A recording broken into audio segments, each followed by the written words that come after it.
আরেকটা রক্তক্ষয়ী যুদ্ধ হবে, কিন্তু আওয়ামী লীগকে বাংলার মাটিতে আর পুনর্বাসিত করতে দেওয়া হবে না।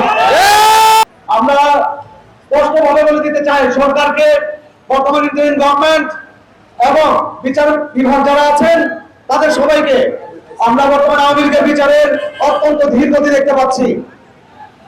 8 মাস পরেও এখনো পর্যন্ত আওয়ামী লীগের স্পষ্ট কোনো বিচার আমাদের চোখে পড়েনি। এই বিচার ব্যবস্থাকে দ্রুততর করার জন্য যত ধরনের পদক্ষেপ নেওয়ার প্রয়োজন আমি বিশ্বাস করি আপনারা নেবেন। যদি আপনারা সেই ব্যবস্থা না গ্রহণ করেন তাহলে জনগণ সেই ব্যবস্থা গ্রহণ করবে। কিভাবে আওয়ামী লীগের বিচার করতে হয়, কিভাবে তাদের সামাজিকভাবে বিচার করতে হয় এবং আওয়ামী লীগের প্রত্যেকটা পদে পদে সামাজিকভাবে তাদেরকে কিভাবে নিশ্চিত করতে হয় সেই ব্যবস্থা জনগণ গ্রহণ করবে। কিন্তু সেই ব্যবস্থা গ্রহণ করতে হলে, সেই ব্যবস্থা গ্রহণ করতে চেয়ে যদি কোনো রক্তাক্ত হয়, কোনো মানুষ যদি কোনো রক্তক্ষয় হয়, তাহলে সেই দায়ভার সরকারকেই নিতে হবে।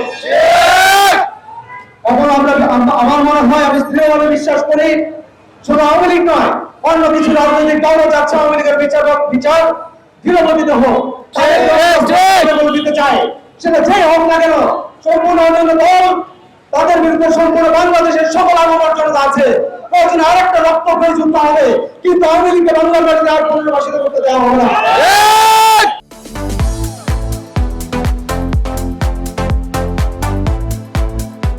গাজীপুরের মধ্যে তথা পুরো বাংলাদেশের মধ্যে যে সকল কয়েকটা জায়গায় সবচেয়ে বেশি মানুষকে হত্যা করা হয়েছে,